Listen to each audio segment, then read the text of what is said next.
Students, आज हम समझेंगे कि इलास्टिसिटी क्या होती है। मतलब हम इसको यूं कह सकते हैं कि किसी भी बॉडी में ये सलाहियत होना, ये प्रॉपर्टी होना कि वो अपनी ओरिजिनल जो डायमेंशंस है, मतलब उसमें उसकी लेंथ, ब्रेथ, हाइट सब कुछ आ जाता है, उसको वापस रिस्टोर कर दे जब हम उसके ऊपर कोई फोर्स अप्लाई करें, मतलब डिफॉर्मिंग फोर्स अप्लाई करें, ऐसी फोर्स जो कि उसकी शेप को, उसकी शक्ल को या उसके साइज को, ठीक है, तब्दील करे। ठीक है, और वो जारी बात है कि किसी जो एक ऑब्जेक्ट होता है उसकी एक इलास्टिसिटी के अंदर अंदर रहते हुए, मतलब कि इतनी ज्यादा हम फोर्स ना लगाएं कि वो डिस्ट्रॉय हो जाए चीज। ठीक है, जैसे फोम है तो फोम पे मैं एक फोर्स लगाता हूँ, अपने हाथ से प्रेस करता हूँ। ठीक है, अब इसकी इलास्टिसिटी क्या होगी कि ये वापस अपनी वैसी ही ओरिजिनल स्टेट में आ जाए। ठीक है, और फिर दूसरी बात ये कि जब मैं इस पे फोर्स लगा रहा हूं तो ये रेजिस्ट करे, मतलब जितनी ज्यादा इसकी इलास्टिसिटी होगी उतना ज्यादा ये रेजिस्ट करेगा। मतलब मैं इसके ऊपर फोर्स लगाऊंगा, उसको जोर से प्रेस करूंगा, लेकिन ये फिर भी अपनी उस ओरिजिनल शेप से नहीं चेंज हो रहा होगा। मतलब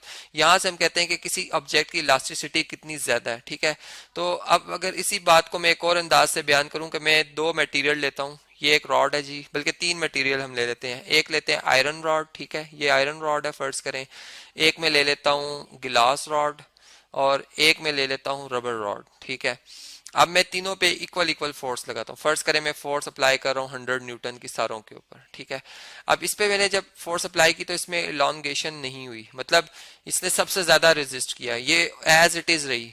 इसके ऊपर मैंने गिलास वाली, ये गिलास थी जी, गिलास वाली शीशे की जो रॉड होती है, ठीक है, इसके ऊपर मैंने अप्लाई किया तो ये इसमें मामूली सा, कई मैंने 0.001 मिलीमीटर कह लें, थोड़ा सा चेंज आया। ठीक है, और जो ये है हमारे पास, जैसे इसको मैंने कहा था रबर, ठीक है, इसमें सबसे ज्यादा एलोंगेशन आती है इसी फोर्स से। मतलब ये फर्ज करें ये टूटता नहीं है और ये इसमें लेंथ में इतना इजाफा हो जाता है। मतलब यहां से हम ये अंदाजा लगा सकते हैं कि जो हमारे पास इलास्टिसिटी है किसकी सबसे ज्यादा हुई जी, आयरन की सबसे ज्यादा हुई, गिलास की उससे कम, रबर की उससे कम। ठीक है, तो इस तरह से हमें इलास्टिसिटी का जो है वो कंसेप्ट पता चलता है। और फिर ये कि जिस चीज की ज्यादा इलास्टिसिटी होती है वापस अपनी ओरिजिनल स्टेट में, ओरिजिनल मतलब साइज में, शेप में वो जो है वो वापस जल्द आ जाती है, जबकि जिसकी इलास्टिसिटी कम होती है वो वापस अपनी ओरिजिनल साइज और शेप में नहीं आती। ठीक है, तो अब अगर हम ये बात जब हमें समझ में आ गई है तो फिर हम ये देखते हैं कि इसमें कुछ टर्म्स यूज होती हैं जब हम इलास्टिसिटी की बात करते हैं। मतलब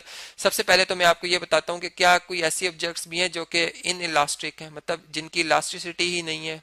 तो ये या बहुत ही ना होने के बराबर है, मतलब चले मैं यूं कहता हूं कि ना होने के बराबर जिनकी इलास्टिसिटी, उनमें प्लास्टिक सीन आ गया। ठीक है, जो बच्चे अक्सर खेलते हैं जिससे, या क्ले वगैरह, क्ले, या हम ये कह सकते हैं कि एक हमारे पास जो है वो जिसका जो हमारे पास आटा होता है, ठीक है, आटा गूंदा हुआ हो, ठीक है, उसको घरों में जैसा ख्वातीन रोटियां बनाती हैं, अगर आप वो देखें तो उनमें भी, उनमें इलास्टिसिटी बहुत कम होती है। मतलब कि वो अपना साइज और अपनी जो शेप होती है वो बहुत मतलब कम जो है वापस अपनी उसी ओरिजिनल साइज शेप में आती है। तो इनमें इलास्टिसिटी कम होती है, क्ले में भी कम होती है। तो ये तो बल्कि ये तो डिस्ट्रॉय ही हो जाती है। ठीक है, ये तो रेजिस्ट ही नहीं करती कि जो है हम ये कह सकते हैं कि ये वापस अपनी ओरिजिनल फॉर्म में, जब हम इस पर डिफॉर्मिंग फोर्स लगाते हैं ये अपनी उस फॉर्म को तब्दील करके उस मतलब डिस्ट्रॉय हो जाती है, मैं यूं कह सकता हूँ। ठीक है, तो ये बात हमें पता चली। फिर हम ये देखते हैं कि कुछ टर्म जैसे मैंने बात की थी, सबसे पहले हमारे पास जो टर्म आती है उसे हम कहते हैं स्ट्रेस। ठीक है,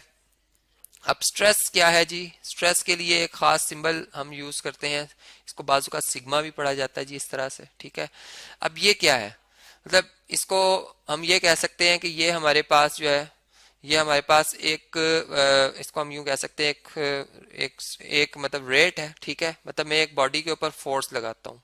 ठीक है, मैं उसके ऊपर फोर्स लगाता हूँ और उसके जो क्रॉस सेक्शनल एरिया के ऊपर, वो पर क्रॉस सेक्शनल एरिया जो मेरी वो फोर्स डिस्ट्रीब्यूट हो रही है वो बेसिकली स्ट्रेस कहला रही है। ठीक है, क्रॉस सेक्शनल एरिया के ऊपर, ठीक है जी, सेक्शनल एरिया के ऊपर।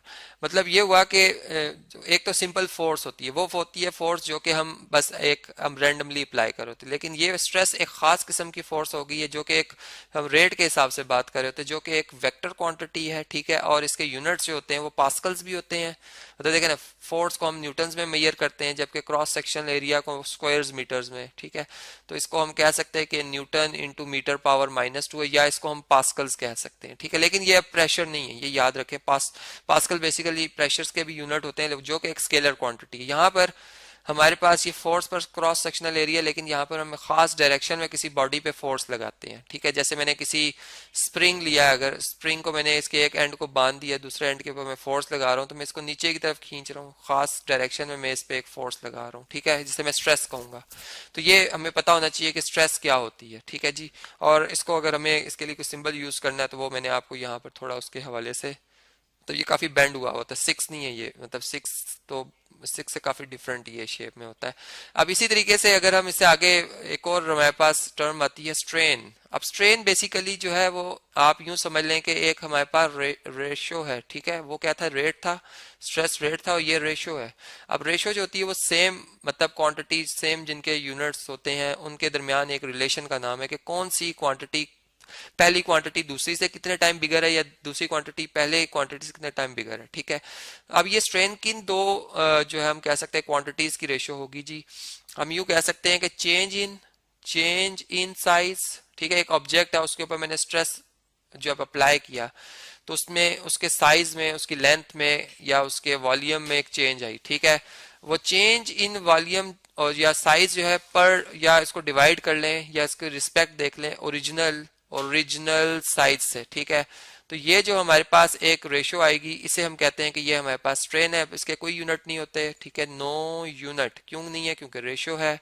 तो इस तरह से हमें ये टर्म्स पता होनी चाहिए, क्योंकि जब हम अपने इस फिजिक्स के हवाले से, ठीक है, बात करेंगे। और फिर इसके लिए एक सिंबल भी है, एप्सिलॉन।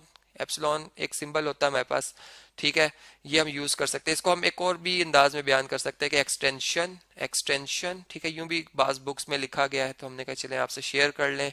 और डिवाइडेड बाय ओरिजिनल लेंथ, ठीक है।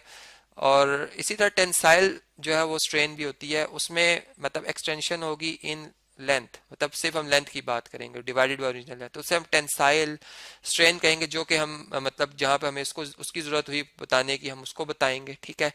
तो इस तरीके से एक्सटेंशन फर्ज करें, अगर एक्स है, ओरिजिनल लेंथ एल है, तो ये हमारे पास एक रेशियो आ जाएगी।